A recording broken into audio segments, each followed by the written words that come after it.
Starting with the Blue Beetle's genesis in the comic book mythos, there were two other versions of Blue Beetle before Jamie got his abilities. The first was Dan Garrett, a beat cop in 1939's Mystery Men, who made issue number 1 at night.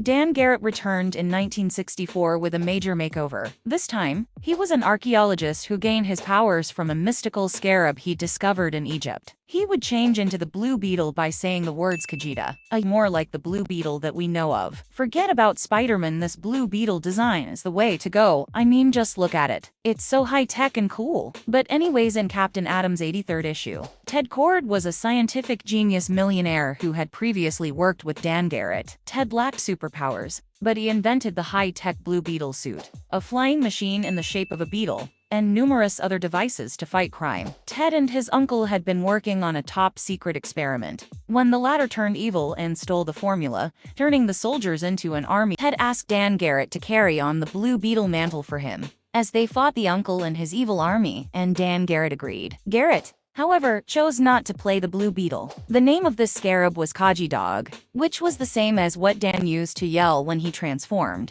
but it turned out that the scarab was of alien origin and belonged to an alien species called the Reach. It infiltrated Earth to call its own people onto the planet, but the goodness in Jamie areas changed the scarab's motivations, and it ultimately fought against its own people. Now that we've covered his origin, let's talk about the abilities of Blue Bee. Jamie can also create, enables him to breathe underwater and even in space, so his durability is quite high. It also allows Jamie to turn his hands into different tools, such as claws, spike maces, cannons shoot powerful energy blasts, but his best ability is energy absorption, which he can use to increase his own powers, so Blue Beetle becomes unbeatable.